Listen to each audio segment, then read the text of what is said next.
I don't think anybody, including myself, fully expected the magnitude to which we were affected.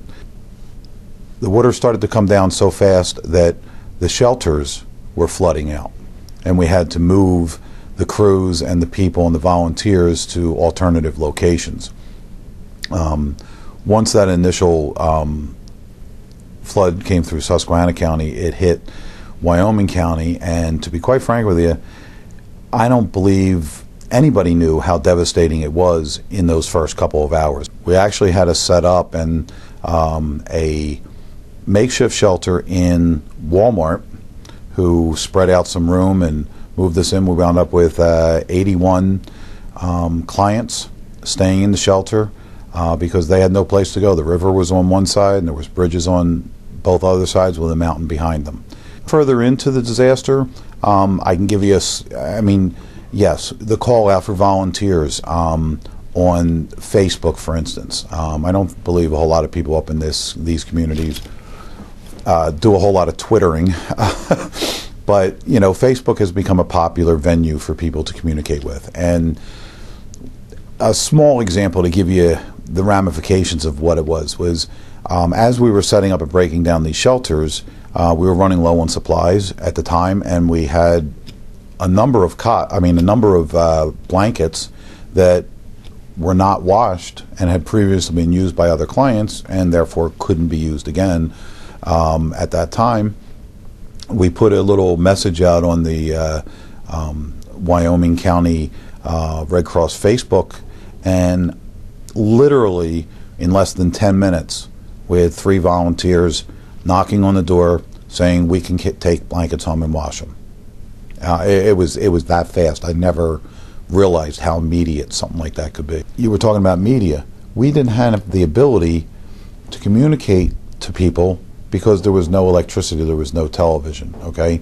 And, although we were dealing with radios, we were dealing with cell phones. Some of the people did have cell phones. Even when there's not a storm around these rural areas, cell phones are not always an easy way to communicate. There were hundreds of them. I mean, too numerous to name. The resiliency internally of the people here in Wyoming County and in Susquehanna County as well was absolutely phenomenal. It didn't end. And if anything, here in Wyoming County and as well in Susquehanna County, it's only gotten stronger from the perspective of, emergency management's working on, potential buyouts and, funds coming from the federal government. But all the local agencies, from churches to the Red Cross to information centers. We meet here in Wyoming County. The Wyoming County Long-Term Recovery Committee meets once a week with several subcommittees meeting weekly as well, and we're coordinating our own